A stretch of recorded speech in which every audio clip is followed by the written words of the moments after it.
Hi, it's Keegan from Neve Engineering. I thought I'd share some tips with regards to moving a 3D printer. When in the early days of my printer, I got it built, I got it printing, I got cocky. I don't think this is particularly uncommon, I'd like to hope anyway.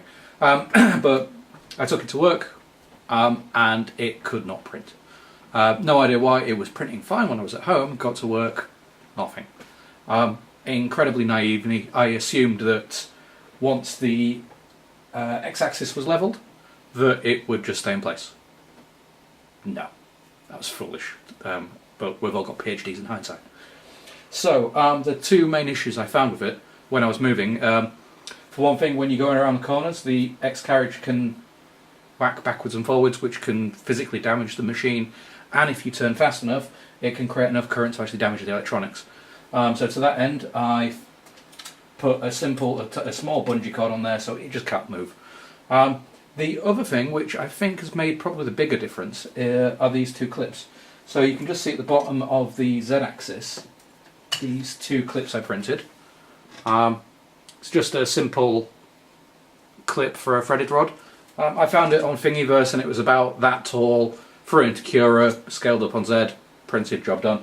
The way I did it was, for the length, I homed the machine, measured the gap here between the bottom of the, well, between the top of the stepper mount and the bottom of the carriage, and then just printed it at that.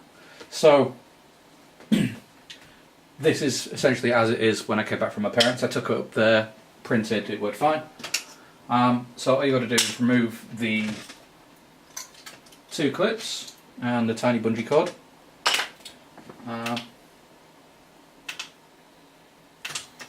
Home it.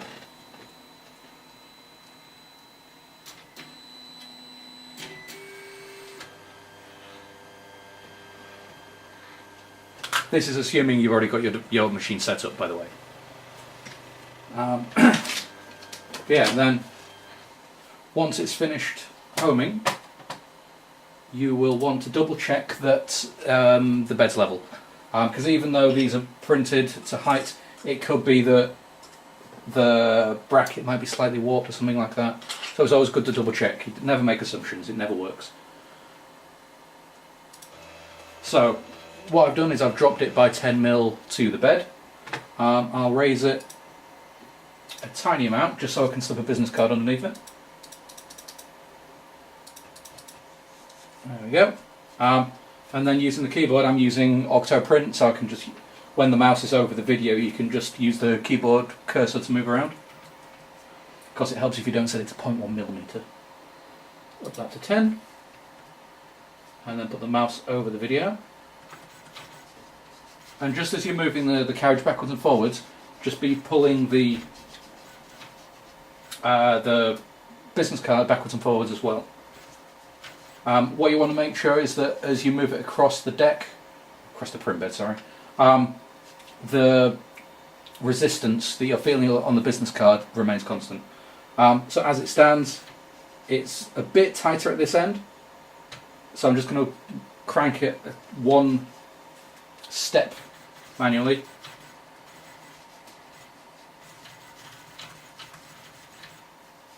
And there we are, it's nice and level. I'll get a print going once I've cleaned up the bed because I left it in a bit of a state, but that should do the trick. Cool, so bed is now nice and tidy. I'm actually using green tape randomly. When I was with my folks, I ran out of blue, went to the local hardware store. They had this outdoor masking tape by the same brand I usually use. It's green, it looks a bit tougher, it's got a slightly waxy feel to it, and it's a lot stronger adhesive. To the it's adhering stronger to the bed.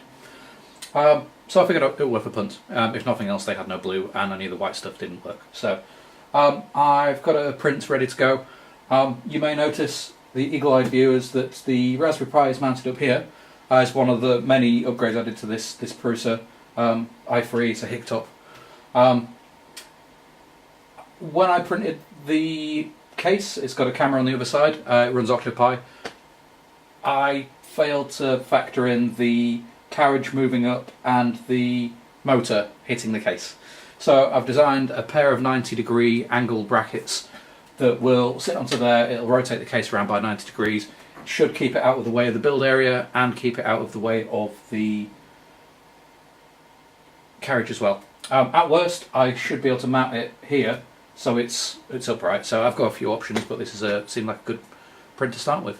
So let's get it going.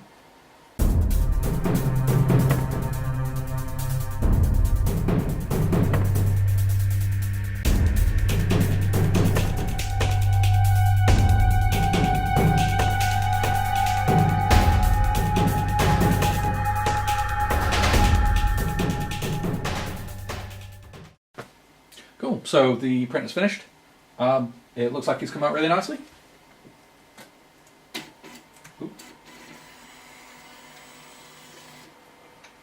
The tape showed no sign whatsoever of lifting, which even the blue tape I used to use did, so that's a plus. Where is my spatula? Found them.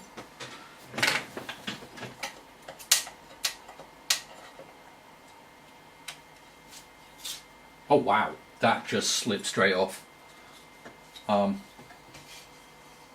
Maybe onto the win of this green tape. I'll have to do a little more to prove the point, but that literally just slipped straight off. I've never had a print come off that clean. Never, not and add here as well. That's astonishing. Yeah, spot on. Don't know if it's actually going to focus on these. I'm noggin out the way because it's auto focusing. But yeah, very clean. No warping, no jumping, and it printed. I think I forgot the intent of this video. So yeah, those are my tips. Little bit of bungee, simple clips. I think they took about 15 minutes to print, and just be a bit mindful of checking it's still level once you start printing on the other side. But I can now take my printer places, which is great. So hopefully I'll do more videos with this. I've done a bunch of upgrades on the printer. So yeah, I'll cover those in another video, I think. Especially when I've got it stable, i.e. when I stop pissing around with it.